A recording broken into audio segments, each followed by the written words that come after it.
Courage the Cowardly Dog is a darkly funny Cartoon Network classic about an anxious dog protecting his owners from bizarre supernatural threats. Created by John R. Dilworth and first airing in 1999, it's remembered for its surreal humor and eerie style. But there's more than meets the eye. Some fans believe in the Fusilli Theory, suggesting Muriel and Eustace might already be dead, and Courage's world is all in his mind. Others see Courage as a child dealing with abuse, projecting his fear and protectiveness onto these adventures. The show isn't just scary or funny, it's surprisingly deep with hidden layers that make each episode worth a closer look. So without further ado, let's begin. Interrupt this program to bring you Courage the Cowardly Dog Show! The scene opens on a calm morning at a small countryside farm where an elderly couple, the early versions of Eustace and Muriel Bagay, live with their pink beagle, Courage. The family enjoys a peaceful start to their day until Courage gets frightened by a tiny mouse. Annoyed by his reaction, Eustace grabs his voodoo mask and scares Courage even more, while Muriel scolds him for being cruel and lets the mouse go free. Shaken, Courage goes to the porch to relax, but his peace is suddenly broken when a UFO descends from the sky. From it steps a strange alien chicken. Terrified, Courage runs inside to warn his owners, but when they follow him outside, the UFO and the alien have both disappeared. Thinking Courage is just being silly again, Eustace mocks him with the mask once more, only for Muriel to hit him with a rolling pin in frustration. Still worried, Courage sneaks off to the henhouse to investigate and discovers the alien chicken attacking the hens. Horrified, he runs to warn Muriel and Eustace, but when he returns with Muriel, the remains of the hens are gone, leaving only the space chicken. Unaware of the danger, Muriel collects several of its eggs. Courage panics and knocks two from her hands, making her angry and upsetting the alien, which locks Courage inside the hen house once she leaves. While Courage tries to escape from the hen house, he uses all sorts of tools, but nothing works at first. Meanwhile, Muriel fries the strange alien eggs with bacon and serves them to herself and Eustace, not realizing how dangerous they are. Courage finally escapes by using explosives and starts digging for something buried nearby. Inside the house, Eustace eats the eggs and soon starts sweating and acting strange as his eyes turn red. Courage quickly finds his old slingshot and rushes home, just as Eustace begins changing into an alien chicken, laughing like a maniac. Muriel notices the eggs are to blame and refuses to eat them. When Courage gets back, he attacks the space chicken with his slingshot and knocks it out for a moment, but it soon recovers, and a fight breaks out. To save Muriel, Courage and the space chicken decide to settle things through a few games, like rock, paper, scissors, and fencing. While they battle, Eustace continues turning into a chicken and slowly moves toward Muriel. In the end, Courage wins the games and demands that the alien leave Earth for good. But instead, the space chicken pulls out a huge laser gun and fires at him. The beam bounces off and hits the alien instead, turning it into a roast chicken. Courage then uses the same gun on Eustace, turning him into a pile of ash. Later, Courage and Muriel sit peacefully in their rocking chairs, happy that it's all over. But suddenly, a little mouse eats some of Eustace's ashes, and its eyes glow red. Courage screams in fear, saying, "And this shouldn't happen to a dog," before the screen closes in on his nose. While driving home from a trip, Muriel and Eustace, along with Courage, get caught in a heavy storm and are forced to stop at the Cat's motel for the night. The owner, Katz, greets them politely, but warns that dogs aren't allowed. Because of this, Courage has to sleep outside while Muriel and Eustace settle into their room. Later, an unseen figure, likely Katz, releases a giant spider that attacks Courage, then drops another one into Muriel's bath through the faucet. Courage barely escapes and runs to find his owners, but by then, Muriel is already being attacked by the spider in the bathroom. Hearing her screams, Courage jumps through the window and finds Muriel struggling against the monster. She tells him to wake Eustace, but he refuses to get up. Suddenly, Eustace's bed flips over, revealing a hidden trap door that makes him vanish. Courage rushes to the lobby for help, but finds it empty. While exploring, he discovers a room full of webs where Eustace hangs upside down, about to be eaten by an even larger spider. Thinking fast, Courage lifts a floorboard and crushes the creature before rescuing the still sleeping Eustace. When he tries to escape, Katz blocks the exit, forcing Courage to throw Eustace's unconscious body at him. Courage hides in the basement and realizes it's filled with spiders. Katz corners him and challenges him to a handball game for his freedom. While Courage struggles, Muriel defeats her spider by flushing it down the toilet. Katz wins the game and prepares to smother Courage with another spider, but Muriel shows up just in time and knocks Katz out with a badminton racket. Finally, Muriel drives away angrily with Courage and Eustace complaining about the terrible motel service. A clever fox is preparing a special stew that he hopes will win first prize, but he soon realizes he's missing one key ingredient, the granny. To fix that, he puts on sunglasses to hide his big, bulging eyes and heads out to find the missing part of his recipe. Meanwhile, Muriel and Courage are at the park feeding birds. The birds start teasing Courage, so he hides inside Muriel's coat. Just then, the fox spots the old woman and decides she's perfect for his stew. When Muriel dozes off, Courage keeps watch from her coat, but the fox sneaks in and kidnaps her. Courage gets kicked into the fountain, but quickly chases after them, grabbing a piece of salami as a weapon. When he finally catches up, the Cajun fox refuses to say where Muriel is, so Courage hits his foot with the salami. The fox yelps in pain, accidentally revealing Muriel hidden in his mouth. Courage snatches her and runs, but their escape is cut short when a taxi door slams into him thanks to the fox's quick trick. Muriel is taken once again, and the fox escapes with his prize, ready to finish his wicked recipe. The struggle for Muriel continues as Courage prepares to chase after the cunning fox once more. With a balloon tied to his tail, Courage soars through the sky, searching for any sign of the crazed fox chef. Soon, he spots Muriel and the fox beside a cab with a flat tire. Acting quickly, Courage switches Muriel with a bomb and flies them to safety. However, their relief is short-lived when the fox survives the explosion and runs them over with a steamroller. Thinking he has finally escaped, the fox drives off, but the machine goes over a cliff, sending Muriel flying high into the air.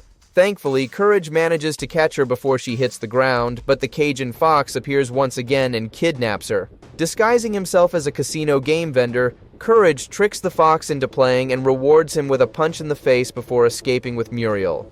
He calls the police, hoping to end the chaos, but the officer who arrives is actually the fox in disguise. The sly villain beats Courage and heads off in a biplane with Muriel. At the last second, Courage grabs onto the plane's wheel, refusing to give up. The fox tries to shake him off, but the plane crashes. Burnt and furious, the fox drags Muriel back to his cave and prepares to cook her.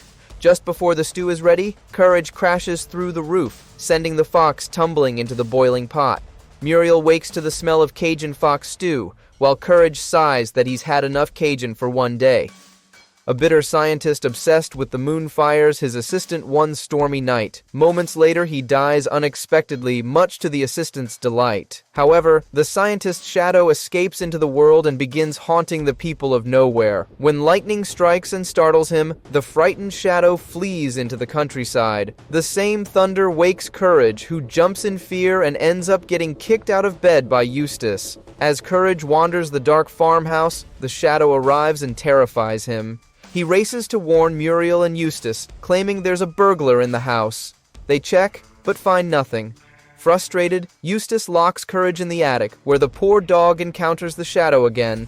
When he tries to alert his owners a second time, they still see nothing. Thinking it's funny, Eustace puts on fake eyes to scare Courage. But Muriel walks in and whacks Eustace with a rolling pin, having been tricked by the shadow into believing Eustace was hurting Courage. Angry, she locks Eustace in the attic instead. The shadow begins taunting Eustace by mimicking Courage's voice, driving him into a rage. Eustace storms downstairs and actually starts strangling Courage until Muriel saves him again with another rolling pin hit. Furious, Eustace chases Courage into the kitchen. The shadow then turns into a snake and jumps at them, frightening Courage. When Eustace tries to grab him, Muriel knocks Eustace out once more and takes Courage upstairs. Left alone, Eustace is soon attacked by the shadow, who shifts into a giant monster. Courage hears the noise, but when he checks the kitchen, both Eustace and Muriel have vanished. Moments later, Eustace reappears, terrified, only for the shadow to turn into an octopus and scare him all over again. Eustace is fixing the roof while Muriel, standing below, complains about the constant noise, saying he'll wake the neighbors. Eustace reminds her that they live in the middle of nowhere, so there are no neighbors to disturb. As he keeps hammering, a loose board flies off and hits Muriel on the head. Courage helps her back inside, but Muriel now suffers from amnesia. She doesn't recognize Courage, Eustace, or even her own name. Eustace quickly takes advantage of this, tossing Courage out of the house and ordering Muriel to make dinner and obey his every word. Determined to help her recover, Courage sneaks back in and calls for an amnesia specialist. Unfortunately, a French con artist named Lequac hears the call and disguises himself as a doctor. Upon arriving, he knocks Eustace out cold and locks him in a closet. Courage realizes his mistake too late and tries to warn Muriel, but she still doesn't remember him. Lequac then demands to know where the family jewels are, but Muriel can't recall anything. He ties her up and begins tickling her foot, hoping to jog her memory. Courage uses a fan to blast Lequac into a wall and rushes to free Muriel. However, Lequac recovers and chases him outside again. Courage pretends to be a doormat to trick him, then pole vaults through the window. Inside, he finds Muriel tied up beside a miniature train track with a pie-loaded train speeding toward her. Courage quickly replaces the pie on the train with a stick of dynamite, which explodes right in Lequac's face. Furious, Lequac chases Courage outside once again, but the clever dog disguises himself as a potted plant to avoid detection. He then catapults through the attic window and uses the computer to call the police for help. Meanwhile, Lequac tries to pressure Muriel into giving him the deed to the farm by waving a piece of stinky cheese in front of her. Courage rushes in and leads Lequac into the dining room, where a giant mouse suddenly appears. The mouse punches Lequac and eats the cheese, allowing Courage to hand him a quick payment for the assist. However, before Courage can relax, Lequac recovers, knocks Muriel unconscious, and plants a kiss on her cheek before chasing Courage toward the back door. Unfortunately, the door is boarded shut. Lequac grabs a vacuum cleaner and turns it on, trying to suck Courage in. Courage holds onto the door as everything else in the room gets pulled into the vacuum, which grows larger until it finally explodes, knocking Lequac senseless. The police arrive and arrest him just as Muriel regains her memory from the second blow to her head. When Courage opens the closet, he finds Eustace with amnesia now too, and decides to just leave him there. Later, on the nowhere road, the police truck lies wrecked. Lequac, now wearing an officer's uniform, declares with a wicked laugh that they have not seen the last of him. Muriel's odd nephew Fred comes to visit, which instantly worries Courage and annoys Eustace. On his way to the farmhouse, Fred introduces himself through a rhyming monologue, claiming that the words we hear are all in his head and that he has been very naughty. When he finally arrives, Courage imagines all kinds of terrifying creatures, only to find a polite, eerie man with a British accent, which somehow feels even worse. Muriel warmly welcomes Fred and invites him to sit in the living room, while Courage keeps a nervous eye on him. Eustace plans to leave for the hardware store to fix the bathroom door, but is forced to greet Fred first. As the three sit together, Courage notices a wristband on Fred's wrist labeled "Home for Freaky Barbers," with a contact number printed on it. Courage tries to warn Muriel, but she instead asks him to escort Fred to the bathroom to freshen up after his long trip. Before leaving, Muriel sends Eustace upstairs with fresh towels. Seizing the opportunity, Eustace shoves Courage into the bathroom with Fred and locks the door, happily heading out to spend his day away from the creepy guest. Trapped and trembling, Courage listens as Fred tells the story of his obsession with cutting hair, beginning with his pet hamster. Fred then begins trimming Courage's fur, giving him a mohawk while recalling how his girlfriend Barbara left him after he shaved her bald. As his rambling grows darker, Fred's fixation on shaving becomes more disturbing, and Courage desperately searches for a way to escape. Fred continues his eerie storytelling, explaining how he once tried to control his obsession with cutting hair but always gave in to temptation. Courage, still terrified, tries to escape through the sink drain, but Fred pulls him out halfway, leaving him half-shaved and trembling. Meanwhile, Muriel, unaware of what's happening upstairs, cheerfully tells them that Eustace will return any minute and even brings them pancakes. As Courage attempts to call the number on Fred's wristband, Fred quickly hides it under his sleeve and stuffs Courage's mouth with pancakes to silence him. However, Courage manages to snatch the wristband free before Fred drifts into another disturbing memory. Fred recalls a day when a long-bearded man entered his barber shop asking for a small trim. Once again, Fred's compulsion took over, and it's implied this incident led to his admission into the home for freaky barbers. Back in the present, he shaves Courage completely bald, except for his tail.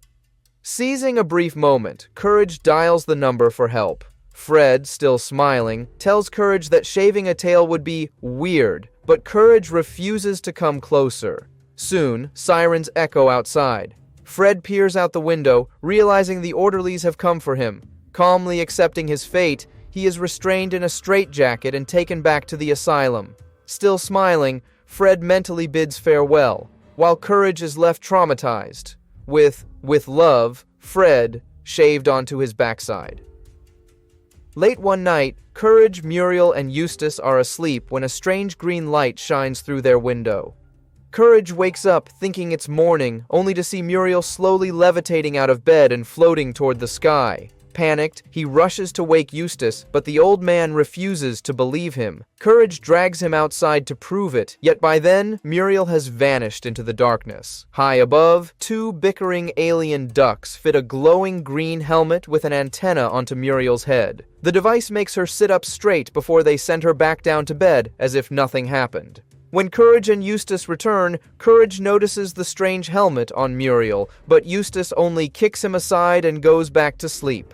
As Courage examines the helmet, the antenna lights up again, forcing Muriel to rise, walk outside, and drive off in their truck. Courage hops into the back as she heads toward a military base. The guard lets her through, charmed by her kindness, and she heads inside while Courage notices a golden egg rolling under the truck. Inside the base, Muriel wanders the halls under alien control, while Courage discovers the ducks using a remote to guide her. He tries to stop them, accidentally making Muriel walk into walls and even across the ceiling. Things get worse when Eustace ends up with a control helmet too, leading to a comical robot-like fight between him and Muriel that ends in a draw. The ducks then break down in tears, admitting their brother is trapped inside and about to be cooked. Courage comes up with a rescue plan and wears a control helmet himself to infiltrate the kitchen. He saves the duck and convinces the chef to make strudel instead. The alien brothers thank Courage, apologize, and fly off arguing as usual. The next morning, Eustace, still wearing his helmet, serves breakfast in bed to Muriel and Courage, who smirks and reveals the control remote hidden under the blanket. While digging in the yard one afternoon, Courage unearths an old locked box that once belonged to Eustace's late brother, Horst. Curious, he wipes away the dirt and cautiously peeks inside, only to hear a deep, terrifying growl echo from within. Panicking, he slams it shut and tries to bury it again, but Eustace spots him and grabs the box for himself. Since the box refuses to open, Eustace grows increasingly obsessed with whatever treasure his brother may have hidden inside. Later that evening, while watching television, he spots an ad for a local psychic and decides to call her for help. The psychic turns out to be Shirley the medium, who arrives at the farmhouse with her usual spooky confidence. Using her crystal ball, Shirley contacts Horst's spirit, who immediately warns Eustace not to open the box under any circumstances. However, Eustace, being as stubborn as ever, refuses to listen and demands to know where the key is. Reluctantly, Horst reveals that the key is hidden in the lining of Eustace's hat. Grinning greedily, Eustace pulls it out and unlocks the box, despite Courage's desperate attempts to stop him. Suddenly, monstrous shadowy hands burst out, grabbing Muriel and Eustace and dragging them toward the box. Thinking quickly, Courage ties a clothesline around them and anchors it to the house, struggling with all his might to keep them from being pulled in. Realizing he needs help, Courage runs to fetch Shirley, who storms back in and scolds Eustace for his foolishness. Without hesitation, she stomps the lid shut, trapping the hands inside and freeing Muriel and Eustace. As things calm down, a single $100 bill floats out, which Shirley casually takes as her payment before leaving. Unfortunately, Eustace's greed hasn't faded. Ignoring the warnings once again, he opens the box, and is immediately sucked inside. Inside the dark void, he finds himself surrounded by piles of glittering money. At first, he laughs in triumph, but his joy quickly fades when he realizes he's trapped and has nowhere to spend it. Meanwhile, back in the farmhouse, Eustace calls out to Muriel, offering to buy her cooking if she'll help him escape. Muriel shakes her head, saying he'll have to wait until they find the key. The camera then pans to Courage, holding the key safely in his paw with a proud grin, knowing full well that Eustace's freedom now depends entirely on him. In the dead of night, two feline grave robbers race through the desert after stealing an Egyptian stone slab from King Ramses' tomb. Sirens blare in the distance as the police close in, forcing the thieves to make a quick decision. In a panic, they pull over near the Bagay farmhouse and decide to bury the slab beside the old water pump, planning to return for it once things calm down. However, as they rush back to their car, a shadowy figure emerges from the sand, King Ramses himself. His ghostly voice echoes through the night, demanding the return of his slab. Before the robbers can react, a massive swarm of locusts descends upon them, devouring both the thieves and their car. Watching from the farmhouse, Courage stares in shock but is too frightened to investigate further. The next morning, Courage's curiosity gets the best of him and he digs up the buried slab. Strange symbols of Ramses, water, a record player, and locusts are carved into the surface. Courage shows it to Muriel and Eustace, but Eustace calls it junk and throws it out the window. Later, while watching the news, he learns the artifact is worth $1 million and his attitude changes instantly.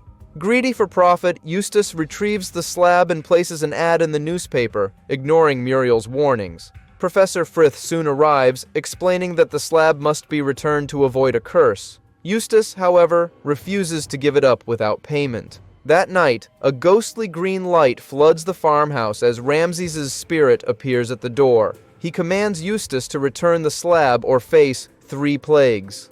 Eustace, thinking it's just a trick, mocks the ghost and slams the door. Moments later, the house begins to tremble as the second symbol, the one for water, vanishes from the slab and a heavy rain starts pouring inside. In seconds, the Baggy farmhouse is completely flooded, marking the beginning of Ramses' terrifying curse. As Muriel begins to drown in the rising flood, Eustace calmly floats by using his snorkel gear, completely unconcerned. Courage, determined to save them, dives underwater and swims to the basement. There, he finds a large drain stopper and pulls it out, causing all the water to gush out of the house. The flood clears, ending the first plague, much to King Ramses' frustration. Still unfazed and greedy, Eustace refuses to return the slab and once again mocks the ghost, demanding an offer. Annoyed, Ramses triggers the second plague. The next symbol on the slab, the record player, fades away, and suddenly, an eerie voice begins looping through the air, chanting, "King Ramses, the man in gauze." The sound grows louder and sharper, causing unbearable pain to everyone inside. While Muriel clutches her ears, Eustace lazily stuffs cotton into his and relaxes, ignoring her distress. Courage runs outside to find the source of the awful sound and discovers a giant record player spinning behind a boulder. He grabs a bat and smashes the machine to pieces, finally ending the torment. Ramses reappears, demanding his slab once more, but Eustace stubbornly refuses, still insisting on payment. The ghost then summons the third and final plague. The last symbol, the locusts, vanishes from the slab, and a dark cloud of insects descends upon the farmhouse. They start devouring everything in sight, including the roof. As chaos unfolds, Muriel calmly tries to cope by making food in the kitchen. Meanwhile, Courage struggles with Eustace over the slab until the locusts nearly consume them. Finally, Eustace panics and lets Courage throw the slab back to Ramses, ending the curse. But no sooner has peace returned than Eustace snatches the slab again, laughing that the ghost has no more tricks left. Without hesitation, Ramses calls forth another swarm, and Eustace is engulfed, screaming in terror. Later, Muriel sits peacefully in her chair, rocking Courage as they watch the news. Professor Frith reports that the stolen slab has been safely returned to King Ramses' tomb in Egypt, where it will remain protected forever.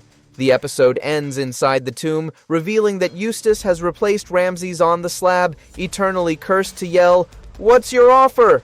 On a dark and stormy night in nowhere, a small, deformed hunchback walks heavily through the rain searching for shelter. Unfortunately, every door he knocks on is slammed in his face by the town's cruel and judgmental residents. Disheartened, he eventually stumbles upon the Bag farmhouse. Through the window, he spots Courage being tormented by Eustace, who's scaring him with a pair of oversized pop-out eyeballs. Hoping for kindness, the hunchback politely asks for a place to stay, but Eustace immediately turns him away. Soon after, Eustace orders Courage to fetch his raincoat from the barn. Courage reluctantly runs through the pouring rain and enters the barn, only to hear the faint sound of bells ringing. There, he discovers the sad hunchback sitting in the hayloft, softly playing a tune on a set of bells. Courage joins in, and the two quickly form a friendship. The hunchback lifts Courage onto a trapeze, giving him a gentle swing through the air. At first terrified, Courage soon finds himself laughing and enjoying the ride. Their fun is cut short when Eustace storms in, demanding his raincoat. Watching how cruelly Courage is treated, the hunchback shakes his head in disappointment, but cheers Courage up by making shadow puppets with him. The next morning, Muriel warmly invites the hunchback inside for breakfast. Eustace is furious to see him back and rudely orders him to leave, but Muriel defends their guest. When Eustace starts teasing him, the hunchback fires back with a few clever comebacks, thanks to Courage, mostly about Eustace's bald head. Annoyed, Muriel finally loses patience and sends her husband outside to eat alone. That evening, Courage and the hunchback sit on the barn roof, happily playing their bells in the rain while Muriel watches proudly from below. Eustace barges out again when he spots his raincoat on the hunchback. Climbing up to retrieve it, he takes the chance to scare Courage with his pop-out eyes, nearly knocking the poor dog off the roof. This time, the hunchback has had enough. He confronts Eustace, putting on a giant mask shaped like Eustace's own face and declaring that this is what true ugliness looks like. Terrified, Eustace stumbles backward and falls off the roof, landing flat on the ground. When the rain finally clears, the hunchback says goodbye to Courage and Muriel, thanking them for their kindness. With a cheerful laugh and newfound hope, he walks off into the night, no longer burdened by how others see him. One quiet night in nowhere, the Bagay family is relaxing at home when a knock comes at the door. Standing outside is a man who introduces himself as Benton Tarantella, a world-famous film director. He explains that he's been searching for the perfect location to film his next movie, The Return of the Zombies from Beneath the Farm. After a quick look around, he declares that their farmhouse is exactly what he needs. Muriel is thrilled by the idea, but Eustace shows no interest, until Tarantella offers a large sum of money. Suddenly, Eustace changes his mind and agrees to let him film there. Courage, however, isn't convinced. His suspicions grow when he notices Tarantella's body parts occasionally falling off, only for the man to calmly reattach them. Courage repeatedly tries to warn his owners, but Tarantella cleverly stops him each time. Eventually, filming begins in the basement, with Tarantella casting Muriel as the helpless victim in his zombie sacrifice scene. Meanwhile, Eustace is ordered to dig a deep hole, supposedly where the zombies will rise. After being locked out of the basement by Eustace, Courage runs to his computer and searches for Benton Tarantella's film history. Surprisingly, nothing appears. When he digs deeper, he finds a shocking newspaper article revealing that Tarantella and his partner, Errol von Volkheim, were actually serial killers who pretended to be filmmakers to lure victims. They were arrested after killing 12 people. Volkheim was later released for good behavior, but Tarantella died in prison, confirming that the man in their basement is indeed a zombie. Continuing his search, Courage discovers that Volkheim is buried in the cemetery directly beneath the Bagay farmhouse. Everything suddenly makes sense. Tarantella's movie is just a cover to resurrect his old partner and start their killing spree again, with Muriel and Eustace as their first new victims. Soon, Tarantella tells Eustace to tie Muriel up for the scene. Courage sneaks into the basement and peeks at the movie script, which clearly describes Tarantella's resurrection ritual. When Courage tries to stop him, Tarantella catches him and orders Eustace to lock him inside a trunk. As Eustace begins filming, the planets align, and Volkheim rises from the grave, exactly as planned.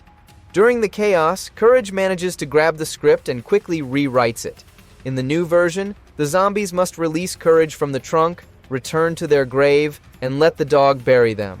When Eustace unknowingly reads the new script aloud, the zombies are magically forced to follow it. Realizing what's happening, Tarantella argues that this wasn't his script, but Volkheim angrily calls him a terrible writer and ends their partnership once and for all. Still bickering, the two zombies climb back into the hole and Courage buries them for good. Once again, Courage saves Muriel and Eustace, without them realizing the danger they were in. Later, as the family watches the finished film, Eustace is still fixated on the only thing that matters to him, wondering when he'll get paid. After seeing an ad for a cruise, Muriel decides the family needs a vacation.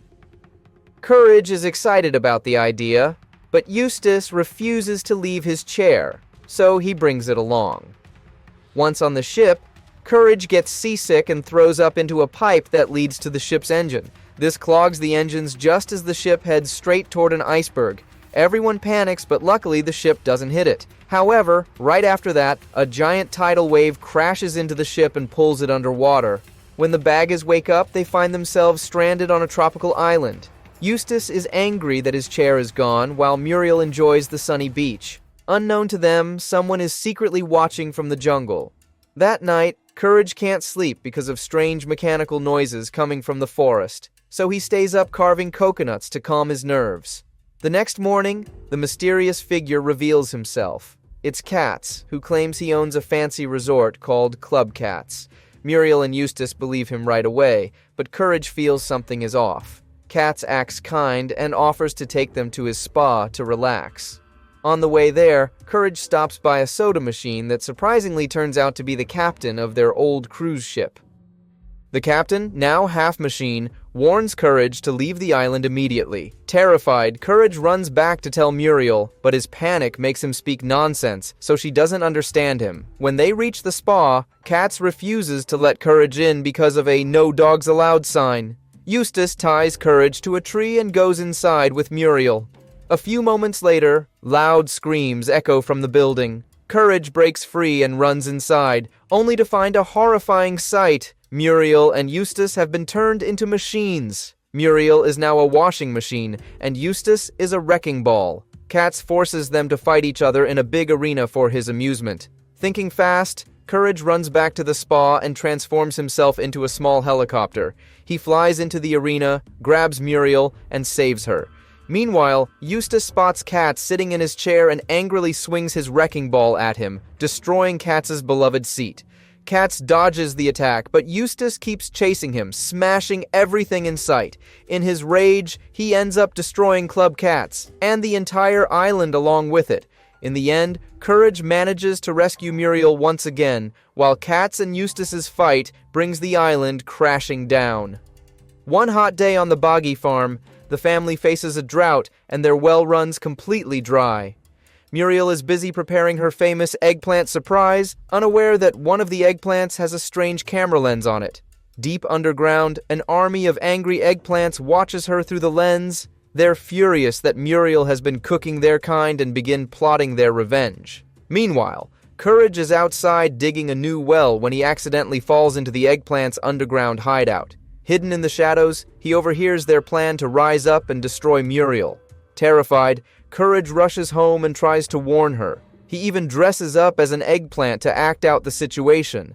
But Muriel doesn't understand him. Eustace, annoyed by Courage's antics, yells at him for not working and kicks him back into the hole he was digging. Courage lands right back in the eggplant's lair, still wearing the costume. The eggplants mistake him for their great leader, the Great Eggplant.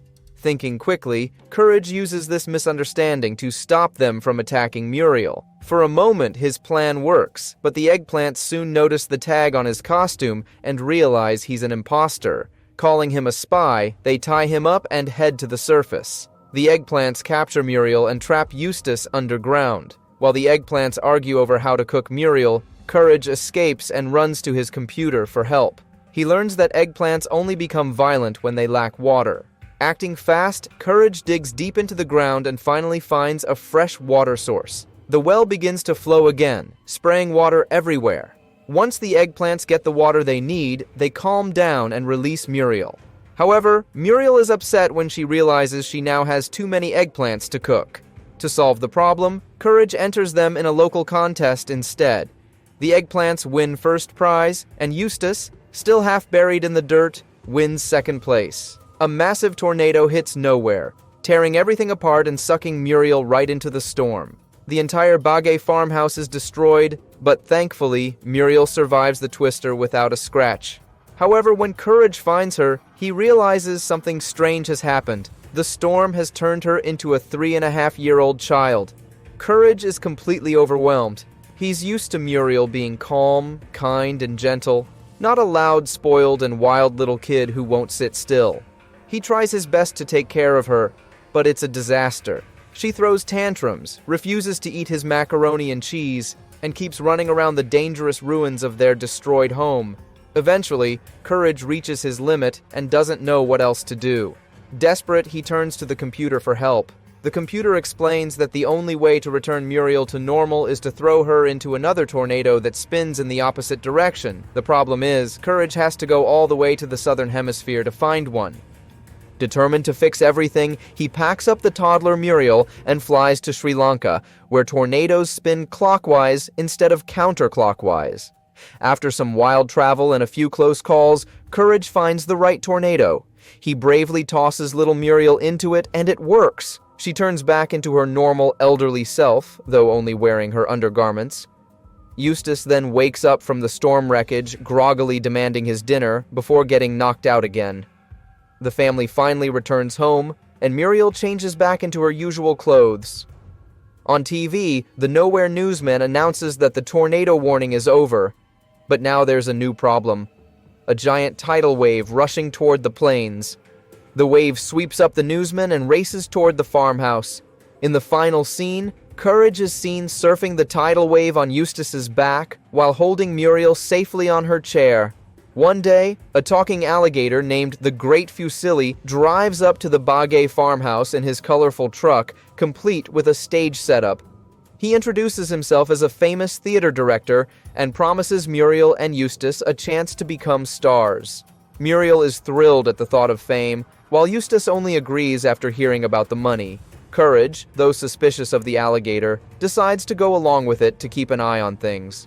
Fusilli has them rehearse a clown-themed play, complete with imaginary applause. Courage tries a tap dance to cheer Muriel up, and Fusilli is impressed enough to let him join the act. Later, Courage wanders backstage and discovers something horrifying, a hidden room filled with puppets that used to be real people and animals. He realizes that Fusilli has been kidnapping performers and turning them into puppets for his show. Courage panics, knowing that he, Muriel, and Eustace are next. During the next rehearsal, magical strings fall from above, attaching to Muriel and Eustace and transforming them into lifeless puppets. Courage barely escapes being caught by hiding in a jar of makeup powder. When Fusilli returns to play with his new puppets, Courage appears, completely covered in powder. Believing he's seen a ghost, Fusilli screams and runs off in terror, dropping the puppets. But as he stumbles onto the stage, the same magic strings fall on him, turning him into a puppet too. Later that night, Courage brings the Eustace and Muriel puppets home and gently manipulates them with strings to reenact their usual antics. Eustace's puppet still tries to scare Courage with the Ooga Booga mask, and Muriel's puppet comforts him. Courage sighs and curls up in Muriel's lap, ending the episode in Season 1 with his classic line, "The things I do for love." A company called Farm and House delivers new kitchen curtains to Muriel along with a free packet of seeds. Eustace mocks the idea of planting them, claiming nothing has grown on the farm in 50 years, and throws the seeds out the window, accidentally destroying Courage's sandcastle. Upset, Courage plants the seeds anyway, and a rain cloud suddenly appears, making a giant tree bloom with beautiful flowers. Muriel is delighted, but Eustace grows jealous. Soon, Muriel wishes for a new oven after burning her pie, and one magically appears beside the tree. Later, Courage wishes for a construction vehicle, which also appears, and he and Muriel happily play with it. Eustace becomes furious after being buried in dirt. That night, Muriel wishes to see a movie, and the tree creates a projector. Enraged by being left out, Eustace insults the tree and spitefully wishes Muriel had a bigger head, setting off more trouble. The next morning, Muriel lies on the couch with an enormous head, suffering from a strange illness. Worried only because he is hungry, Eustace calls Dr. Vindaloo, who declares it the worst case of boli-boli he has ever seen. After using odd tools like a mallet, scissors, and a wrench, the doctor admits there is nothing more he can do and leaves. Courage howls in despair, but Eustace blames him for everything and kicks him outside, saying it's his fault for bringing the tree. Desperate, Courage asks the tree for help, and to his shock, it begins speaking. The tree calmly assures him it holds the cure for Muriel's condition, though it will take 3 days to complete. However, it warns that Eustace will likely chop it down before then. Determined to protect it, Courage uses his construction vehicle to dig a moat and builds a sandcastle fortress. When Eustace attacks, Courage cleverly defends the tree. Eustace slips on marbles, falls into the moat, and is frightened by a singing eel. Even when he tries again using a massive boulder, Courage hits it back with a bat, sending him crashing once more into the water. As a loud crunch echoes, the eel chases Eustace away again, leaving Courage standing strong beside the tree. By the third attempt, Eustace manages to destroy most of the fort and makes one final charge. Using a catapult, he launches himself over Courage's defenses, but accidentally lands in a boiling cauldron that Courage was stirring. Screaming in pain, he leaps into the water where he briefly sings alongside the eel before it bites and shakes him violently. Exhausted, Courage receives a call from Dr. Vindaloo, who claims he has a cure. Courage rushes to his office, only to realize the doctor has misunderstood and hands him medicine for a broken leg. Meanwhile, Eustace approaches the tree, which calmly asks if chopping it down will truly make him feel more important. Without hesitation, Eustace replies that it will and cuts it down. Courage races home too late and lets out a powerful scream that shatters the sun's reflection. The dying tree speaks once more, revealing that Muriel's real cure lies in its flowers, mixed with Hornet's honey. Courage gathers the flowers, endures Hornet stings, and saves Muriel, whose head returns to normal. Later, a flower sprouts from the tree's stump, showing that life continues. As Muriel lovingly pats Courage, Eustace is seen on the couch with a swollen head, ironically suffering the same fate as karma catches up to him. While Muriel and Courage prepare for Eustace's birthday party, a day he despises and calls the start of his miserable life, Shirley the medium arrives at the farmhouse asking if they can help her escape poverty. Muriel kindly gives her a bag of silver coins, some money, a large pie, and a tray with tea and sugar cubes. Courage even offers his golden tooth. When Shirley turns to Eustace, he rudely replies, "The boot," and slams the door in her face. The gifts are ruined in the process, with the pie and tea splattered on Shirley and the money scattered everywhere.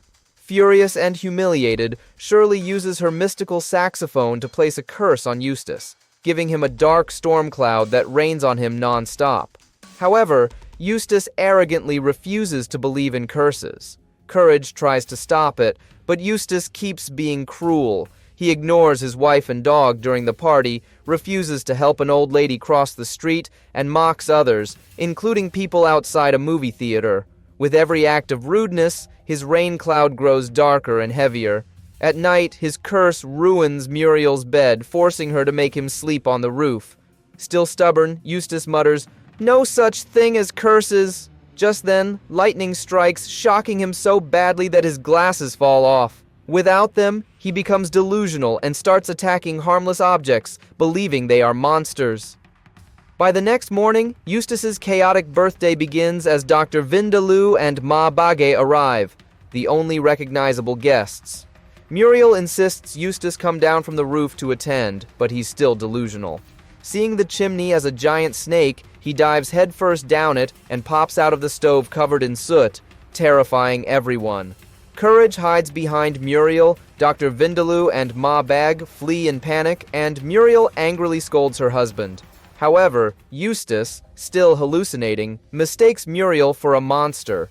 In reality, she's just trying to help by holding a coaster under him to stop the rainwater from soaking the floor. Eustace grabs her and pins her down while Courage screams and neighs like a horse. Then, in his madness, Eustace plucks mushrooms from his body and stuffs them into Muriel's mouth. Realizing the situation is out of control, Courage rushes to Shirley for help. She calmly explains that only Eustace himself can end the curse, by finding generosity in his heart and seeing himself as he truly is. Feeling sorry for Courage, she sells him a magic mirror. But on his way back, Courage trips and accidentally smashes the mirror over his own head. When Eustace looks through the hole in the broken glass, he sees not Courage, but a little boy version of himself. The boy complains about the sun burning his head, and Eustace, suddenly moved, asks where his hat is. When the boy says he doesn't have one, Eustace kindly places his hat on Courage's head, smiling for the first time. The gesture of compassion breaks the curse, and the rain cloud vanishes. Courage helps him put his glasses back on, and later, Muriel reminds Eustace to thank Courage for lifting the curse. Instead, Eustace grumbles, sees Courage wearing his hat, and snatches it back, instantly bringing the rain cloud back right before lightning strikes him again. The Bagges arrive in New York City after Muriel wins a sitar contest, earning the chance to perform at Radio City Music Hall. They're greeted by a slick, human-sized cockroach named Schwick, who insists no one call him Bushwick. Pretending to be a stagehand, he promises Muriel her own rehearsal room and Eustace all the hot dogs he can eat. However, the rehearsal room turns out to be a creepy, bone-filled dungeon with shackles and an ominous mouse hole hiding a deadly creature that has claimed many previous performers. Schwick sends Courage to fetch a package from a condemned apartment, warning him to avoid the police or Muriel will face the same fate. Inside the eerie building, Courage encounters terrifying residents, including a violin-playing girl who scares him away with a monstrous face. After grabbing the mysterious package, Courage escapes and boards a subway, only to realize a policeman is now chasing him for it. The terrified train driver flees after seeing the evil package, leaving Courage to drive. When a policeman demands his license, Courage panics and accidentally crashes the train straight into Muriel's rehearsal room. Schwick grabs the package, which turns out to contain only a window squeegee, something he needs to erase a help message written on the grimy window. However, the crash breaks the squeegee, sending the furious cockroach into a rage. Screaming that nobody double-crosses him, Schwick unleashes the hidden monster from the mouse hole. Courage grabs Muriel and runs as Schwick chases them through the theater. They burst onto the Radio City stage, where Muriel begins her sitar performance. The policeman arrives with the Rockettes, and as they dance, Schwick shouts, "I said no cops," before being kicked into a tuba and exposed as a wanted criminal. Muriel receives roaring applause, while Eustace, now a skeleton after being devoured, watches her on TV, still grumbling, "There's nothing good to watch." While doing the laundry, Courage answers a knock at the door and finds Professor Frith, who claims to have discovered a Mayan pyramid. While exploring it, he accidentally awakened a mummified Mayan baker thanks to a bizarre Rube Goldberg contraption that included a disco ball and loud house music.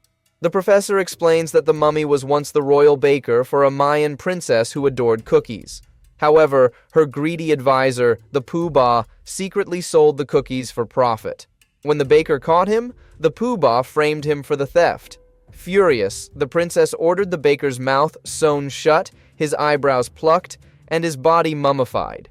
After hearing this story, Courage consults the computer, which deduces that Muriel and Eustace were the reincarnations of the princess and the Pooh-Bah. It suggests hypnotizing them to pacify the mummy.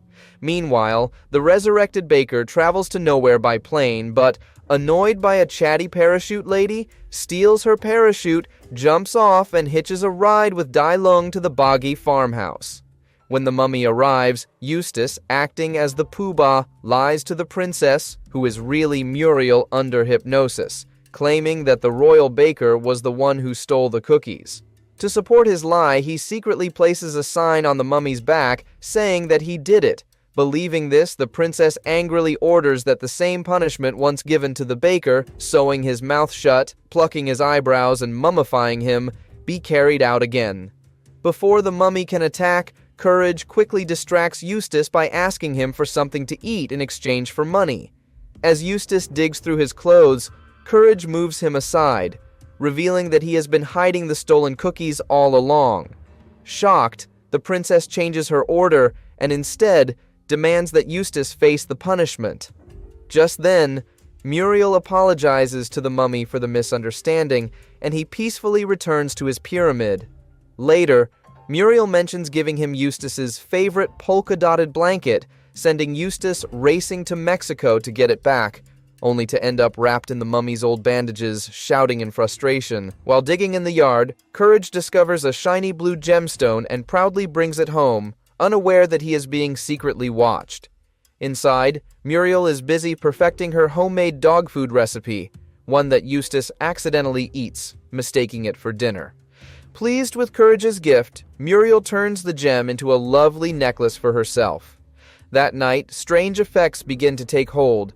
Muriel starts turning transparent, her body slowly fading until only her clothes remain visible. At the same time, a satellite detects the missing gemstone and alerts a top-secret government facility. 2 officials track the stone's signal to the Bagay farmhouse and send agents to retrieve both the gem and whoever has used it. The next morning, Courage contacts Dr. Vindaloo for help, but removing the necklace doesn't fix Muriel's condition. Before Courage can reach the doctor, federal agents storm the house, capture Muriel, and take her away for questioning, though she mistakenly believes they're after her dog food recipe. While digging in the yard, Courage discovers a shiny blue gemstone and proudly brings it home, unaware that he is being secretly watched. Inside, Muriel is busy perfecting her homemade dog food recipe, one that Eustace accidentally eats, mistaking it for dinner.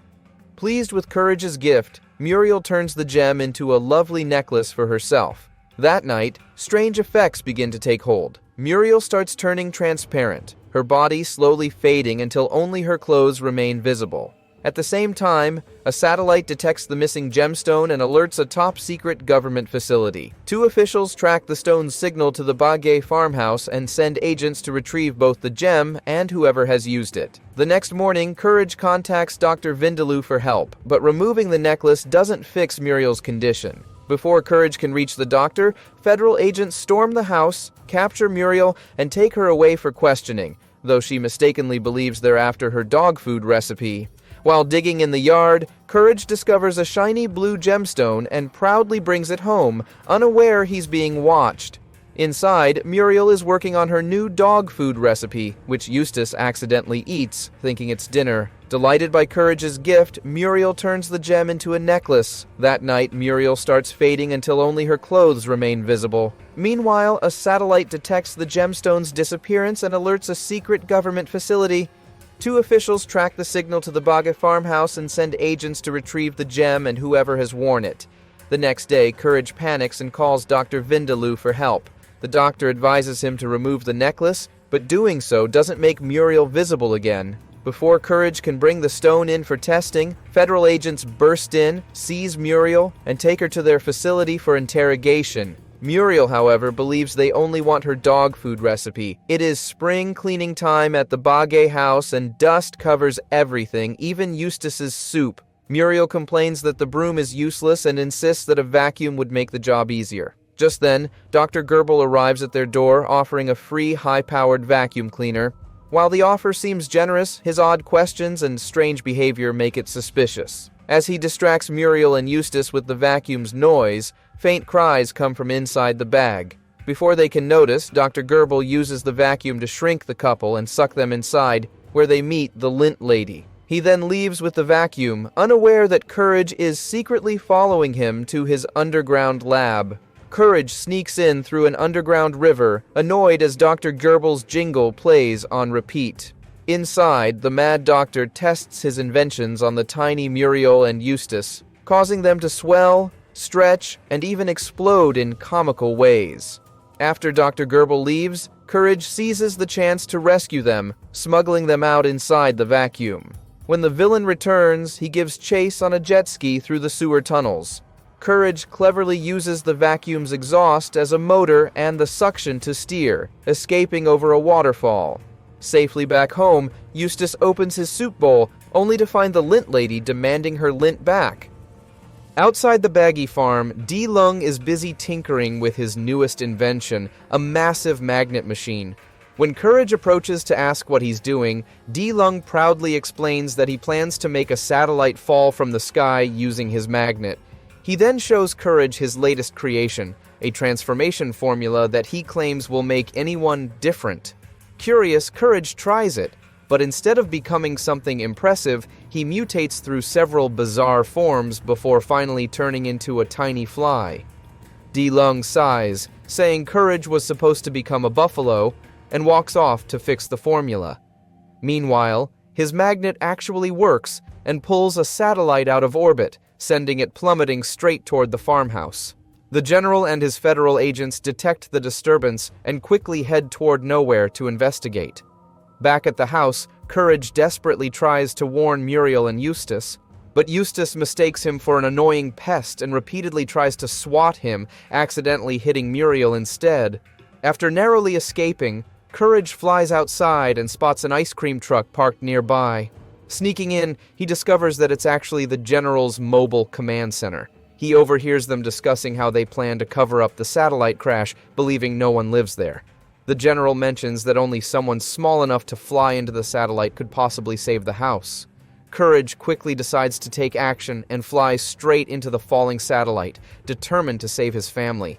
However, once inside, he finds the machinery far too complex to understand.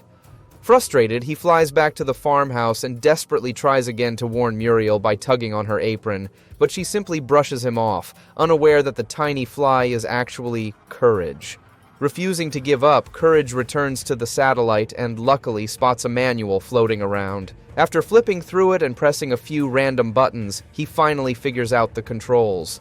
Within moments, Courage manages to divert the satellite's path just before it crashes into the Baga home. It misses the house by only a few feet and instead lands on the General and his federal agents, burying them underground. Though dazed and battered, they are alive, just in time for DeLung to return with his now perfected transformation formula. With a mischievous grin, he tests it on the officials and successfully turns them into buffalo.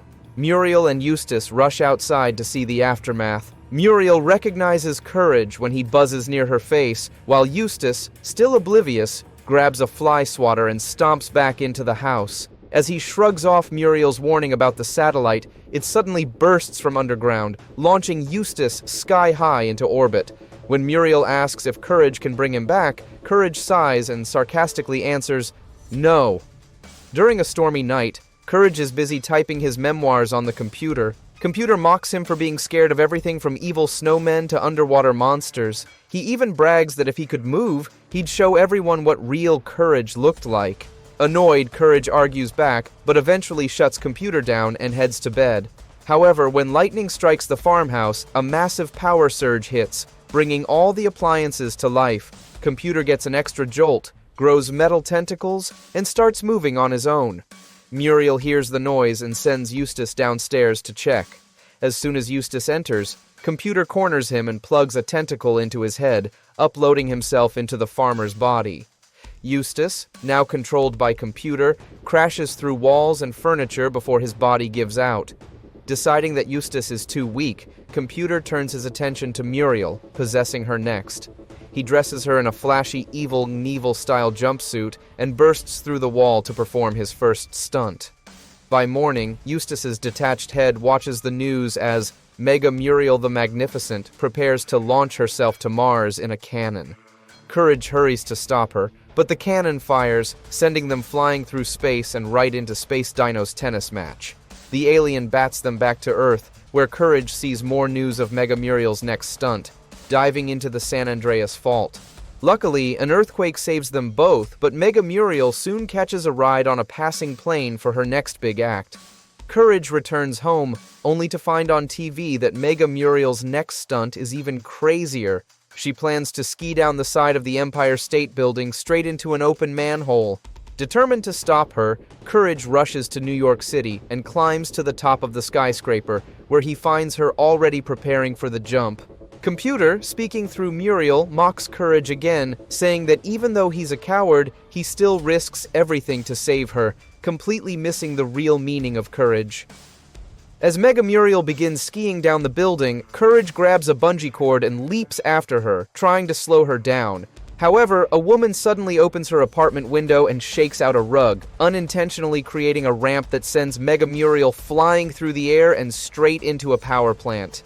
Courage falls into the manhole but is shot back up by toxic fumes, landing inside the same plant. Inside, Mega Muriel gets tangled in the machinery and yells for Courage to help before the electricity fries her. Still denying that she's afraid, she insists she's just excited. Courage manages to free her but gets electrocuted in the process and sent flying outside. Regaining control, Mega Muriel rescues Courage and carries him home, saying that being human was so dull. The next morning, Muriel is back to normal, peacefully reading Courage's memoirs on the computer. She wonders aloud how the story ends, just before Computer finishes it himself. And they all lived happily ever after. One dark and stormy night, Courage listens to a Western bedtime story Muriel is reading. Meanwhile, Eustace sits nearby, grumbling about bills, vowing to take his money to the grave. Muriel continues reading about the new sheriff of dusty little town, and soon, Courage drifts off to sleep and begins dreaming about the story. In his dream, a pink cowpoke dog rides into dusty little town on a toy horse. He's immediately greeted by the town's mayor, along with the barber and butcher. The mayor quickly appoints the newcomer as the new sheriff, declaring him brave just for showing up. As the men walk away, they snicker to themselves. Excited about his new job, Sheriff Courage heads to the local saloon for a drink. Inside, the patrons whisper that the sheriff is doomed. Trouble is coming. A large mouse buys Courage a root beer and explains that Dusty Littletown has already gone through 21 sheriffs this year. Each one left after hearing rumors that the whip might return. As soon as that name is mentioned, everyone in the bar flees, including the mouse. The barmaid, Minnie, stays behind and tells Courage not to worry. She explains that the whip is dead. A year ago, he and his gang robbed a bank, but his partners double-crossed him and took the loot. Before dying, the whip swore he'd return at sundown a year later to reclaim his money, and that no lawman could stop him. Sure enough, as the sun sets, the ghostly outlaw rises from his grave and begins his ride toward town. Sheriff Courage and Minnie are enjoying themselves at the saloon when they suddenly hear the sound of whipping and eerie laughter echoing through the town.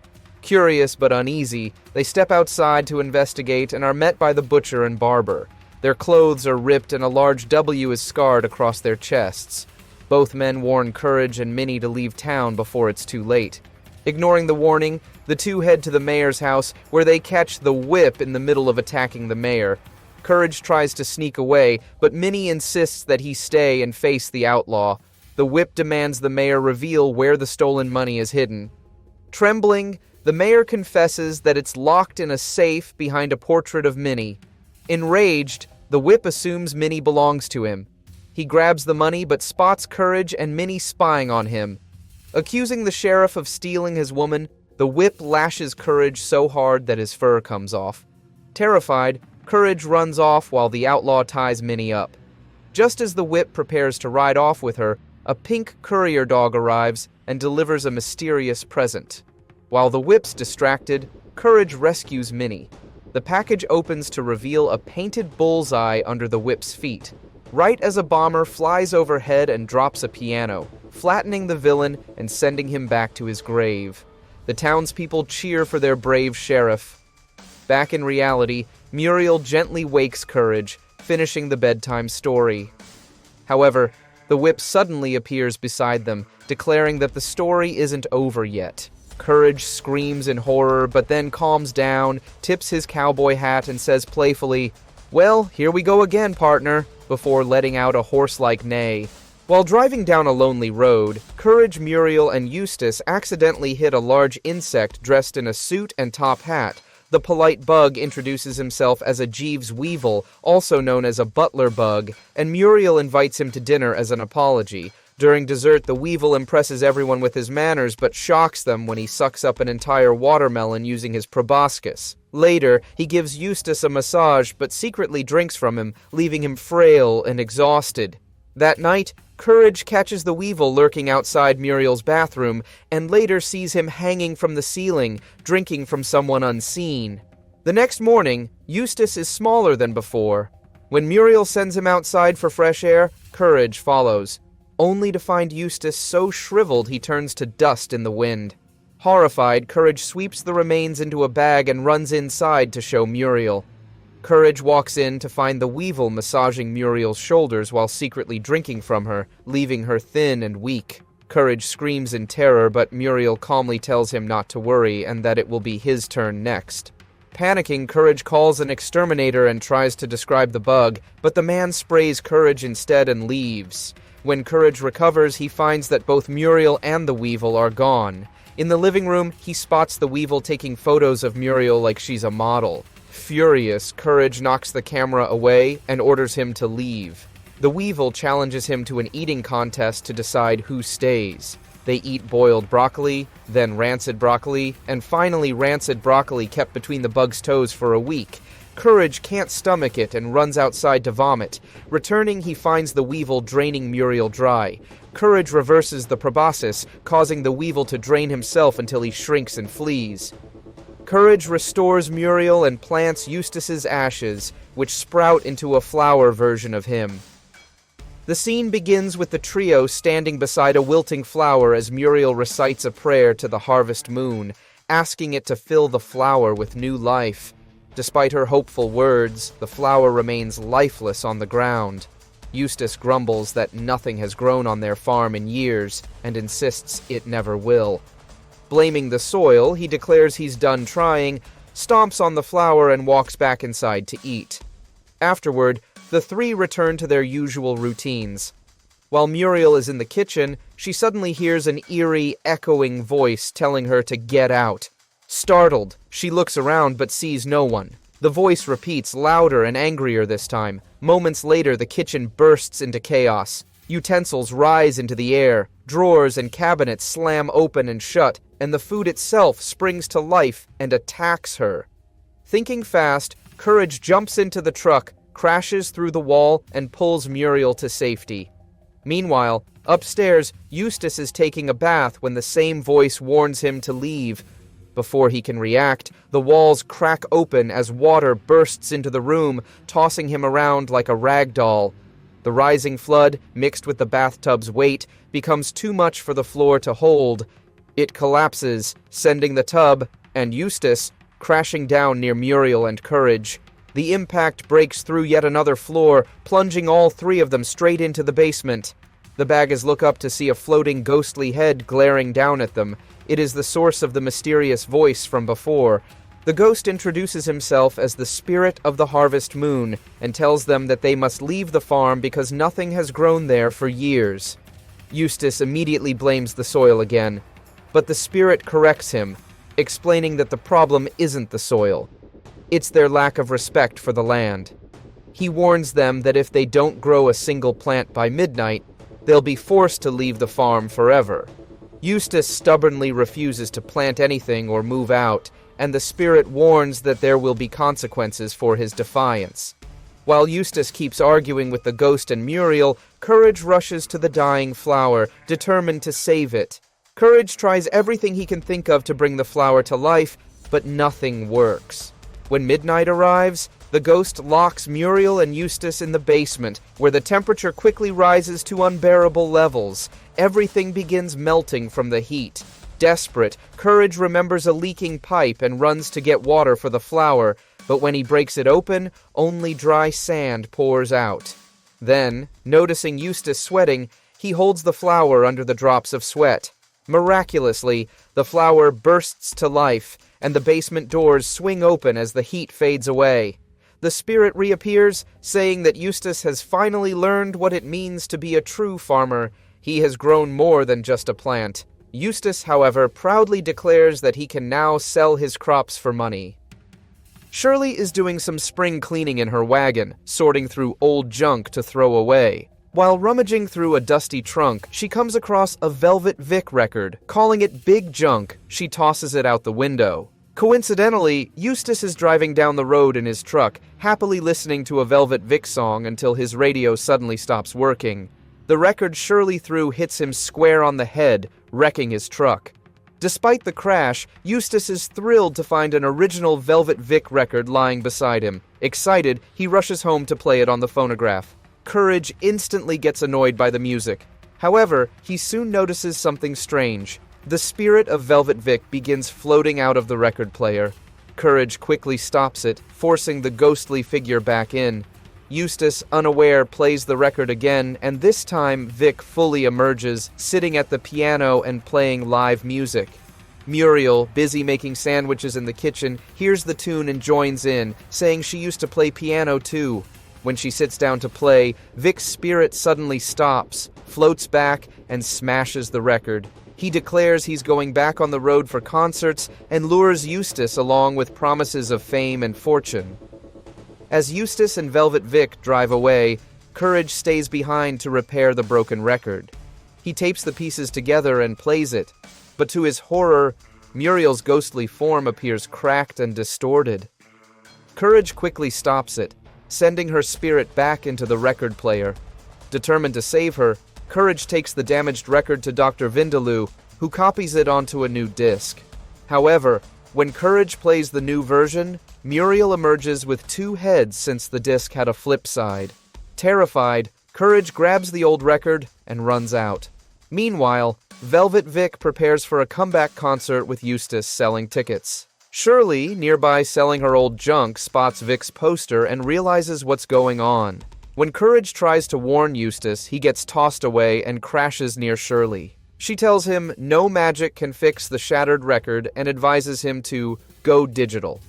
Courage records Vic's music onto a CD at home, then sneaks into the concert through a tunnel. As Eustace counts money backstage, Courage plays the CD, releasing Muriel on stage beside Vic. She joins the piano performance, frustrating Vic, who claims she's ruining his act. When Courage stops the CD, Vic is pulled back into the radio disc. Eustace tries escaping with bags of cash, but falls into Courage's tunnel. Shirley appears, takes the disc to return it where it belongs, and keeps Eustace's money as a licensing fee. Later, back at the farmhouse, Muriel gently rocks Courage to sleep while Eustace flips through old records, hoping to find Velvet Vic again. When he plays a yodeling record and leans too close, he's sucked straight into the phonograph. Courage is outside licking a bone when he spots a crying woman with a small rain cloud hovering over her. Before he can react, she rushes toward him, hugging him tightly and frightening him. When Courage tries to run back inside, she grabs him at the door. Muriel, seeing this, assumes Courage has made a friend and invites the woman inside for tea, despite his protests. During tea, the woman reveals she's a goddess who lost her beloved dog, Duncan, and that Courage reminds her of him. She even shows a picture of Duncan, who looks just like Courage, only smaller. As her emotions grow, the storm above her intensifies. Later that evening, when the goddess insists on taking Courage with her, Muriel argues, and the goddess's anger destroys the house, blowing Eustace away. Fearing for Muriel, Courage lets the storm carry him off to find Duncan. After searching everywhere, he learns from Charlie the mouse that Duncan went into the sewers, where Courage discovers the cursed god bone surrounded by dog skeletons. Courage eventually finds Duncan licking the enormous god bone. He tries to pull Duncan away, but the dog is too attached, and soon Courage also falls under the bone's strange temptation. As he begins licking it uncontrollably, he suddenly remembers Muriel's danger and struggles to stop. After several failed attempts using tools, Courage finally tickles his tongue free with a feather and ties it in a knot to stop himself from licking again. Carrying Duncan and the bone, he tries to escape, but the dog skeletons come to life and chase him. They catch up and attack, but Courage breaks free and smashes them to pieces using the bone. He then drills his way back to the surface, where Muriel and the storm goddess are still arguing. The goddess is thrilled to see Duncan, but becomes heartbroken when he keeps licking the bone. To help, Courage affectionately hugs and licks her, making Duncan jealous enough to return to her arms. With Duncan finally back, she leaves happily, and Muriel comforts Courage, who secretly licks the god bone again, with a smile. On the farm, Courage struggles to fall asleep because of Muriel's loud snoring. Meanwhile, in a distant castle made entirely of sand, the Sandman is also unable to sleep despite counting 632,499 sheep. Desperate for rest, he listens to the sounds of others sleeping and becomes enchanted by Muriel's deep snores. Determined to sleep again, he travels to the Bagay farmhouse. Just as Courage is about to leave the room, the Sandman sneaks in and steals Muriel's sleep sand. The moment he leaves, Muriel suddenly wakes up. Without her sleep sand, she finds herself unable to sleep and slowly begins to lose her sanity. Courage tries everything, from lullabies to warm milk, but nothing helps. Eventually, he takes her on a drive, remembering how Muriel said her father's driving once helped her sleep. However, when Courage hears snoring, he's shocked to find Muriel still wide awake, muttering nonsense as she drifts further from reality. Following the sound of snoring, Courage tracks it to the Sandman's massive sand castle. He sneaks inside and starts searching for Muriel's stolen sleep sand, but accidentally wakes the Sandman. When Courage explains Muriel's sleepless misery, the Sandman refuses to return it, saying he's finally having the best rest he's had in years. Determined, Courage lies on the Sandman's bed and refuses to move, leading to a brief scuffle between them. During the struggle, Courage feels something hidden under the mattress and pulls out an old, worn panda teddy bear. The Sandman gasps with joy. His missing bear was the reason he couldn't sleep for so long. Grateful, he thanks Courage and returns Muriel's sleep sand. Back at the farmhouse, Courage sprinkles the sand over Muriel, who instantly drifts into peaceful slumber. With a smile, Courage puts corks in his ears and finally enjoys a quiet night, or as quiet as Muriel's snoring allows. Eustace is gravely ill, and Muriel struggles to find a cure. She first tries her special gelatin, but Eustace spits it out after learning it contains vinegar. Next, she decides to make artichoke syrup soup, but can't locate the recipe. Courage and Muriel turn to the computer, only to learn the recipe will take 43 hours to download. While waiting, Courage leaves for cookies and milk, unaware that the computer has become infected by a virus. Muriel checks on the download and is instructed to push button X. Trusting it, she presses it and is instantly digitized, pulled into the computer.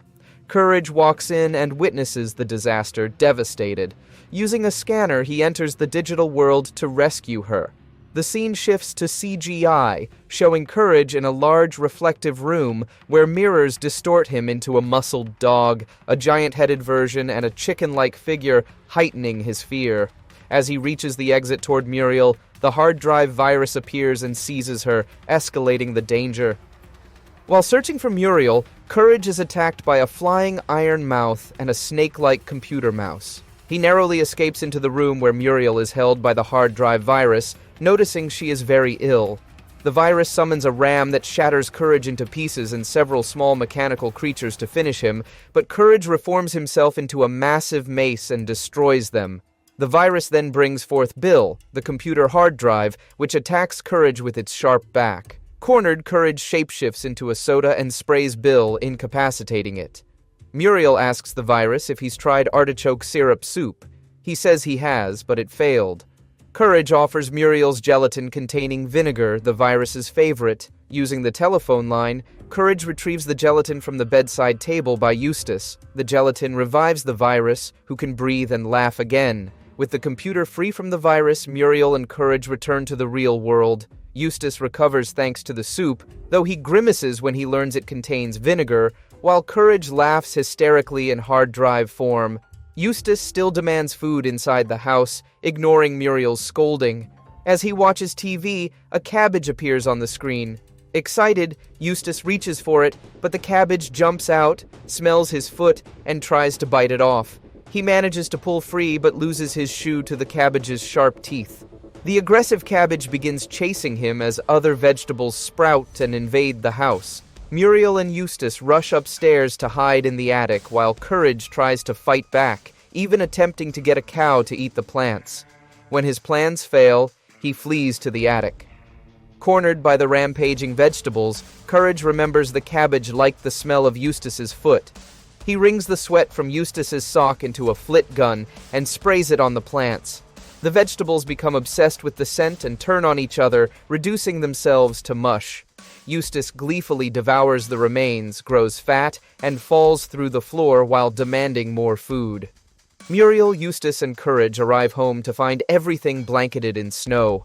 The snowman has returned, wielding a new thumb-shaped invention that can freeze anything. He installs a massive pole in their house, blocking out the sun and causing endless snowfall. Despite his success, the snowman feels lonely, lamenting that his snow friends are gone due to a hole in the ozone layer that melted the North Pole. Courage takes action, boarding a plane and sewing up the hole in the ozone layer. Instantly, the snow people return, and the snowman rejoices, joining them as the snow around the Baga house melts. With the crisis resolved, the snowman heads home with his friends now restored to life, leaving Courage, Muriel, and Eustace relieved and the farmhouse safe once again. The Baga family flies on a plane made of bamboo leaves and branches, but it crashes after hitting a cloud of volcanic smoke. Safe but stranded, they arrive on a tropical island. Two blue-skinned islanders greet them, Chief Wiki Wiki and his daughter, Wiki Wiki Woo. The daughter quickly shows interest in Eustace, giving him a kiss, leaving him annoyed. Muriel politely thanks the chief and asks why they were chosen. The chief jokes that no one would miss them since they live in the middle of nowhere, then quickly amends it to on vacation. He tells Muriel she has a hot time and must be dressed for it. A purple tribesman and a monkey dress Muriel in tropical clothes, then carry her up the volcano. Wiki Wiki Woo takes Eustace's hand and follows, while Courage struggles to carry the family's luggage. At the summit, the chief announces a ceremony. A bizarre coconut is placed on Eustace's head as the wedding coconut, and he declares, "Let human offering begin," just as Courage arrives with the luggage. As the monkey and purple tribesmen slowly raise Muriel over the volcano using a car jack, Courage frantically tries to warn her of the danger, but she can't understand. Courage rushes to stop the jack but is flung aside while Muriel continues to ascend. Desperate, Courage crashes into Chief Wiki Wiki's stomach, begging him to stop the ceremony. The chief warns, "You anger volcano god. If volcano god not get human offering, volcano god blow whole volcano, destroying everything on island." Courage is shocked, but the chief reassures him the volcano god will turn off mountain of smoke once Muriel is sacrificed. Muriel screams in terror, but the chief says a ceremonial boar must first eat pies before the sacrifice. Courage learns he must dive into the volcano to speak to the deity himself. Climbing into the volcano, Courage burns his paws and falls onto a ledge, discovering a door labeled Otto's Real Estate Office, Ski Condos, a Specialty. Inside, Otto explains his plot. He's controlling the volcano to scare the natives and plans to cover the island with snow once they leave. Otto plans to build and sell condos on a tropical ski resort, letting people ski without freezing. Courage warns him that the natives are sacrificing people to prevent the volcano from erupting. Annoyed, Otto decides to make the volcano erupt fully to drive off the remaining inhabitants. He escapes in his snow car, leaving Courage behind, facing rising lava. Muriel lands safely on a ledge outside the volcano after the ceremonial boar eats all the pies. Courage carries her to the volcano rim, but Chief Wiki Wiki blames them for the eruption. The lava continues to flow as Otto drives ahead in his snow car, accidentally crashing into a branch. Courage frantically presses the car's buttons, causing it to shoot snow and push the lava back into the volcano, carrying Otto with it. Later, the natives build a boat for the Bagas to return home. Chief Wiki Wiki offers Muriel the ceremonial boar, but she politely declines. A fiery god emerges from the volcano, tossing Otto onto the beach. Courage finishes by putting on a lei and hula dancing. On a dark, stormy night at the Bagay farm, Eustace watches TV while Muriel has Courage pose for a statue. Suddenly, the windmill slows as its motor breaks, causing the house's power to flicker. Muriel urges Eustace to fix it, so he climbs up and bashes the windmill with a hammer. The nose cone falls off, and the windmill stops completely, plunging the house into darkness. Eustace orders Courage to hold a part in place with a wrench. As the dog struggles, a black cloud approaches, revealing 4 skeletons in Viking armor riding skeletal horses. Courage manages to restart the windmill, making the warriors vanish. While climbing again, Courage accidentally scrapes paint off the propeller blades and notices symbols underneath. He photographs them and scans them into the computer. The computer explains that 250 years ago, Giles Galette built the windmill and carved magical symbols on its blades to protect against vandals who wanted to destroy it. Legend warns that if the windmill stops turning, these vandals rise from the grave to exact revenge on the farm's owners. The windmill stops again, and the Viking skeleton vandals return, circling the Bagas. One decapitates Eustace, whose body scrambles around searching for his head. Courage climbs the windmill and runs across the blades to get them spinning. Muriel realizes the connection, but notes that only Eustace knows how to fix it. The headless Eustace accidentally breaks the windmill's base with a hammer, causing it to collapse. The vandals strike again, decapitating Muriel. Courage tries to reunite her head with her body but is beheaded himself, leading to a chaotic game of keep-away with the swapped heads. Using quick thinking, Courage, with Muriel's body, uses Eustace's head as a bowling ball, knocking over the vandals. The family reattaches their correct heads and rushes to fix the windmill. The vandals remount their horses, but the windmill spins just in time, causing them to vanish in smoke. Courage notices the magical symbols form a simplified picture of Giles Galette. Falling off again, he lands on his owners, dislodging their heads once more, prompting Eustace to grumble, "Stupid dog." Courage carefully follows the instructions, imitating a chicken and laying an egg. He fills it with the cure and presents it to Muriel, who drinks from it, gradually recovering from the uncommon cold. Meanwhile, the freed slugs celebrate, no longer under Big Bayou's control. Just as Courage thinks the mission is complete, Big Bayou returns to find his slugs gone and his black magic book missing. Enraged, he slithers after Courage and Muriel, causing chaos in the bayou. Courage uses his wit and the environment to outsmart Big Bayou, leading him into a trap made from his own shed skin replicas, which confuses and immobilizes the snake. With the slugs safe and Muriel healed, Courage escorts everyone back to the farmhouse. Muriel thanks Courage for his bravery and clever thinking, while the slugs cheerfully return to their normal lives, finally free from Big Bayou's magical oppression. Muriel is cured, but Courage still needs to free the slugs. Suddenly, Big Bayou appears in the cave, chasing Courage. While fleeing, Courage discovers a spell in the black magic book that can turn the snake statues into loyal servants, but it requires real Bayou snake venom. As Big Bayou lunges at him, Courage uses the book to block the bite, and the snake's venom accidentally sprays onto nearby statues. The spell works, and the statues come to life, attacking Big Bayou and forcing him to retreat. Courage returns to the cave to find that Muriel has used her nail file to free the slugs from their shackles. Back at the farmhouse, Eustace has now caught the uncommon cold as well. The bubble reappears, but this time Big Bayou is trapped and controlled by his own statues. Courage imitates a chicken to complete the cure, then turns to the audience with a triumphant laugh, bringing the adventure to a humorous close. Muriel is collecting eggs in the henhouse while Courage naps nearby when a masked woman suddenly appears and repeatedly hits him with a wash basin, declaring that all dogs are evil. Muriel, oblivious, assumes they are playing and invites the woman, Kitty, to stay at the farmhouse. Over lunch, Kitty explains that her best friend, Bunny, was trapped in an abusive relationship with a gangster named Mad Dog, who restrained Bunny and threatened to kill both of them if Kitty returned. Kitty has since wandered from place to place, mourning her lost friend. Eustace prompts her to remove her mask, but she angrily smashes her plates, revealing her hatred for dogs. Kitty later attacks Courage in the living room and bathroom. At dinner, she explains the mask helps her cope with reality, while Muriel suggests everyone must eventually face their problems.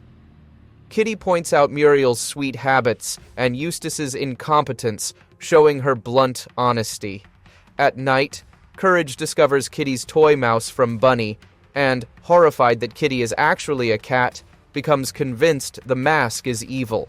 To protect his owners, he locks them in their rooms and takes the toy as evidence. Courage drives to the diner and learns from Charlie the mouse that Mad Dog has been keeping Bunny captive in his apartment.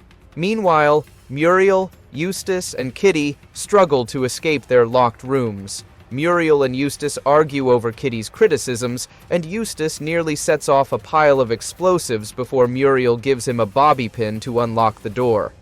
Kitty climbs out the window to search for her stolen toy mouse, which Courage has taken for safekeeping. Courage finds Bunny, who initially fears him but recognizes her gift to Kitty. Courage rescues Bunny from Mad Dog, leading to a high-speed chase toward a train. Courage jumps into Mad Dog's car to save her, accidentally driving onto the railroad tracks. The car is struck by an Amtrak passenger train, injuring Mad Dog, but Courage and Bunny escape unharmed. Back home, Muriel and Eustace reconcile. Kitty, finally understanding dogs aren't all bad, reunites with Bunny on the train. Courage returns home, where Muriel tells him that Eustace now uses Kitty's mask as protective gear for dangerous tasks. A male star maker floats through space, creating stars when his mate catches up. The two embrace lovingly, and she carries a pile of multicolored eggs, their unhatched children.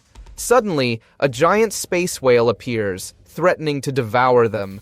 The male star maker struggles to protect his mate, holding the creature off long enough for her to escape with the eggs. As they part, he explodes into a supernova, scattering countless stars. The female star maker, carrying the eggs, lands in front of the baggy farmhouse. Courage, fetching the newspaper, witnesses the crash and rushes inside to alert Eustace, who ignores him.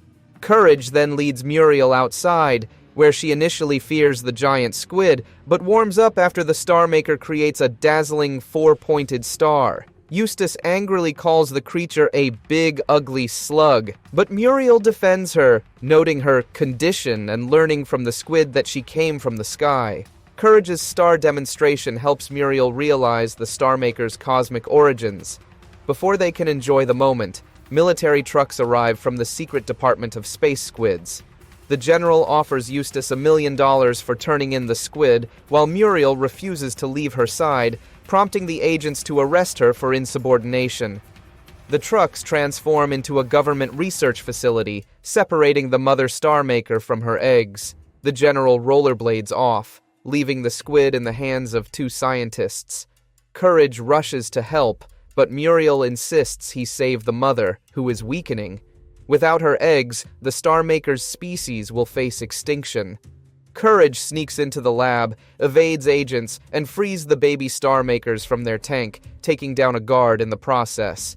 Surrounded while trying to reach the mother, Courage dives into a vat of vital space squid fluid. When a scientist blocks the flow, the tube explodes, sending the eggs flying, but Courage catches them all, returning them to her while fending off the scientists. The eggs hatch, forming a new constellation of Star Makers, dismantling the lab. The mother Star Maker pulls herself onto the ground and dissolves peacefully, leaving a lush garden.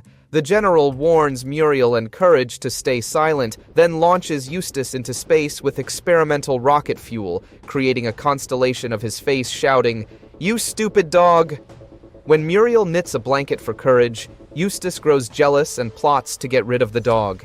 He forms an alliance with 6 of Courage's worst foes: Cats, the Black Puddle Queen, the Weramole, LeQuack, Cajun Fox, and Big Toe. The villains gather in the basement with Eustace, who is disguised, to devise their plan. Muriel, returning from grocery shopping, hears the commotion and asks about it. Eustace lies, claiming he's running a men's club, and asks her to bring them sandwiches. Muriel obeys and heads downstairs, unaware of the villains hiding behind newspapers. The Puddle Queen gives herself away by helping herself to a sandwich, angering Muriel. She is quickly chained to the wall and instructed to scream to lure Courage. Cats provokes her by messing with laundry, prompting Muriel to scream. Courage arrives immediately, and the 6 villains challenge him to a high-stakes game of dodgeball, setting the stage for chaos. Eustace watches eagerly as the villains prepare, though the Weramole ignores the game to eat his ball, frustrating Cats. The dodgeball match begins with the villains pelting Courage with balls and other projectiles. A halftime show features the Red and Purple Duck Brothers, still atoning for past misdeeds. After Courage is battered and surrounded by the villains with weapons, Eustace declares the cowardly dog's defeat imminent. Muriel encourages Courage, reminding him of his strengths. Courage hatches a plan. He unleashes a scream so powerful that the ground splits open, swallowing the villains, except for LeQuack and the Weramole, who vanish during the chaos. Muriel breaks free, supports Courage, and knocks Eustace over with a rolling pin. Order is restored. Eustace is forced to rest on the blanket as punishment, while Courage claims Eustace's chair. Turning on the TV, Freaky Fred appears, razor in hand, calling out to Courage, who screams again, tearing the roof off and back on in a spectacular display. While preparing to enjoy empanadas with milk, Courage notices a missing dog ad on the back of a milk carton, triggering painful flashbacks of his childhood. His loving parents had taken him to the vet after an accident, only for the evil veterinarian to kidnap them, leaving young Courage traumatized.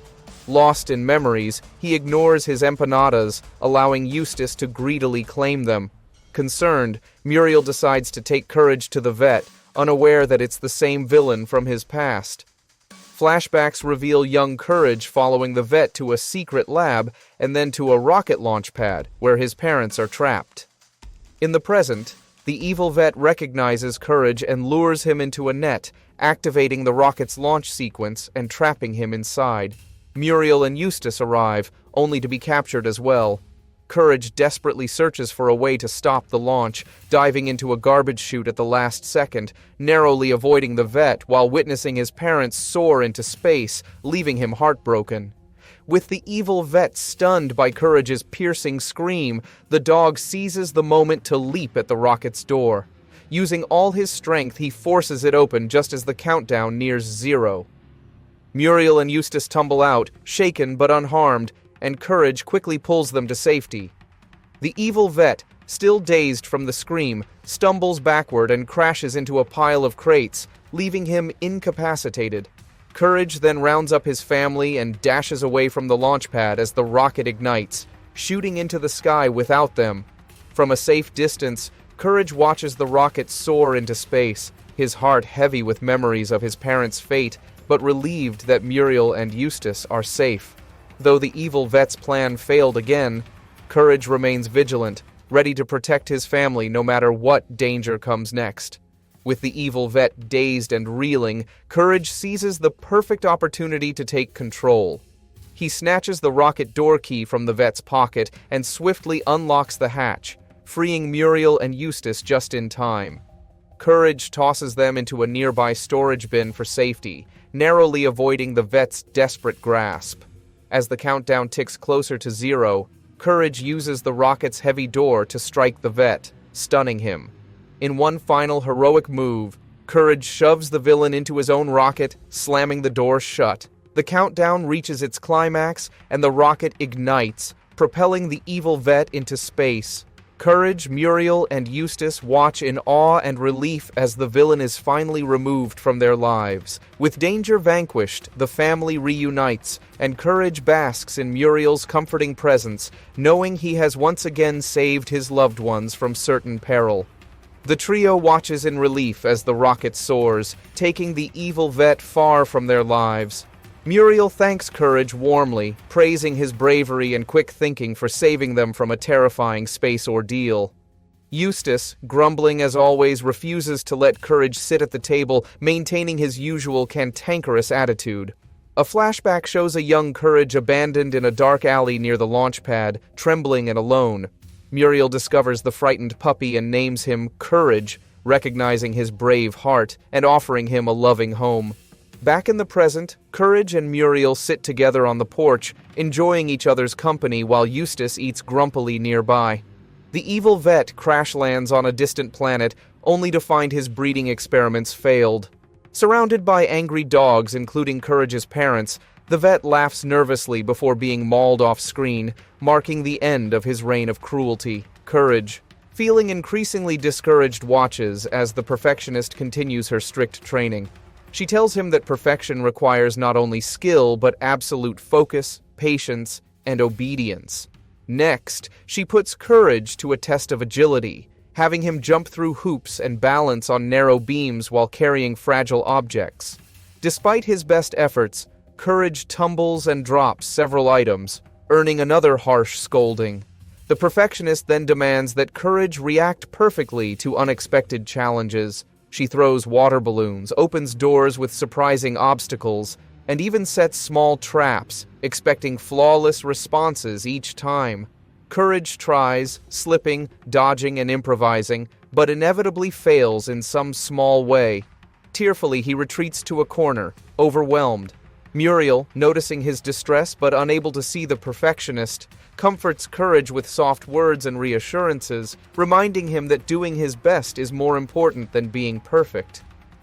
Courage struggles through the perfectionist's final challenge, to draw a perfect number 6. Nervously, he scribbles on the paper, unsure of how it should look. When he folds and flips it, the result is a surrealistic 6 that somehow feels right. The perfectionist, enraged that Courage refuses to conform, smashes her yardstick and pulls at her own hair, ruining her perfect appearance. She rants about imperfection until she melts into a puddle of nothingness, leaving only dust and chaos behind. Courage, relieved and triumphant, glances at the camera and chuckles, finally embracing that perfection isn't about flawlessness, it's about doing your best and being yourself. Back at the dinner table, he joins Muriel and Eustace, proudly wearing a tuxedo and top hat. Even the fish from the bathtub gives a thumbs up, signaling the series' happy and fitting conclusion. So, are the monsters real, or just Courage's imagination? Drop your thoughts and theories in the comments, like, subscribe, and hit the bell for more deep dives into your favorite cartoons.